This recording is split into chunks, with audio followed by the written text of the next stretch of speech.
Bonjour mesdames, mesdemoiselles et messieurs, je me nomme Christine. Aujourd'hui René et moi, allons vous expliquer le coronavirus de 2019, 2020 et en particulier les caractéristiques, la durée d'infectiosité du virus, le mode de transmission et le cas des enfants en pédiatrie.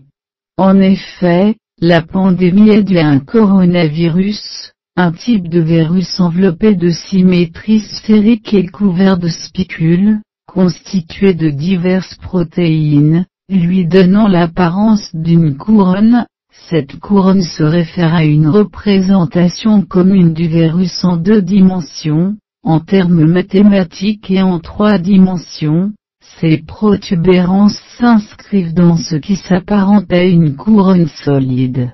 Caractéristiques. La séquence génétique de ce coronavirus est similaire à 80% à celle du coronavirus du SRAS. Il est d'abord désigné provisoirement, par l'OMS et les CDC sous le terme anglais 2019 Novel Coronavirus B, ou 2019 nCoV, avant d'être nommé SARS-CoV-2, sur recommandation de l'ICTV, 24. La maladie causée par ce virus est nommée de manière définitive Covid-19 le 11 février 2020 par l'OMS. Il appartient au sous-genre Sarbecovirus. Son génome, stable et constitué d'un ARN simple brun à polarité positive de 29 903 nucléotides, a été séquencé pour la première fois, le 5 janvier par une équipe de l'université Fudan de Chengde, Chine. Durée d'infectiosité du virus. La durée d'infectiosité du virus serait, selon son support, de 24 à 72 heures. Les matières plastiques favorisent sa durée de vie.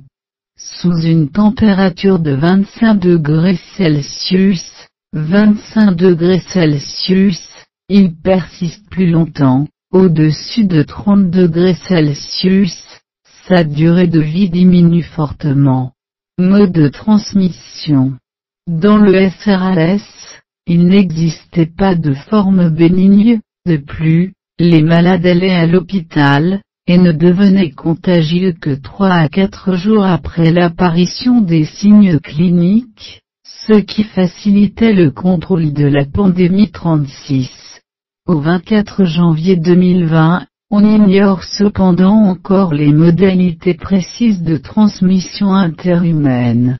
La Chine annonce le 26 janvier 2020, que des porteurs asymptomatiques du virus SARS-CoV-2 peuvent le transmettre, et que le virus a une courte période d'incubation, et peut être transmis avant les premiers symptômes.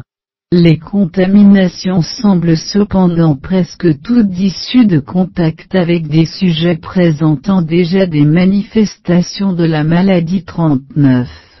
La plupart des patients déclarés semblent ne souffrir que d'une maladie bénigne, ou ne nécessitant pas d'hospitalisation, 80% environ, mais on ignore encore le nombre exact de malades symptomatiques dans la population. Des personnes infectées n'ont pas transmis le virus, tandis que d'autres l'ont largement excrété, ou transmis. Les coronavirus se développent dans les voies respiratoires, mais on en retrouve aussi fréquemment, dans le sang et dans le plasma ou le sérum des malades. Ceci implique un risque de transmission via la transfusion de produits sanguins. En février, des scientifiques chinois rappellent que, comme les cas asymptomatiques de Covid-19 sont nombreux, des mesures de sécurité transfusionnelle adaptées, exemple, choix des donneurs, méthodes de détection et d'inactivation des virus, sont impératives, notamment en zone d'endémie. En pédiatrie, les enfants représentent entre 2 à 3% des cas, et aucun cas de décès chez les moins de 9 ans selon les données de l'épidémie chinoise. Les données italiennes confirment à ce jour, le peu de cas pédiatriques avec 8 cas confirmés sur les 650 premiers cas. 3 hypothèses expliquent pour le moment, le fait que les enfants soient préservés, un système immunitaire pas assez fort pour provoquer une inflammation importante des bronches, une réplication du virus moindre, les enfants allant dans les écoles et crèches, se sont ainsi déjà retrouvés au contact d'autres coronavirus, et ont ainsi été mieux immunisés. La Suède et les Pays-Bas font le choix de conserver les écoles ouvertes pour limiter le risque de propagation du virus vers les populations âgées à risque. Nous vous en remercions tout en restant à votre disposition pour toute information complémentaire. Christine et René. Bonjour mesdames.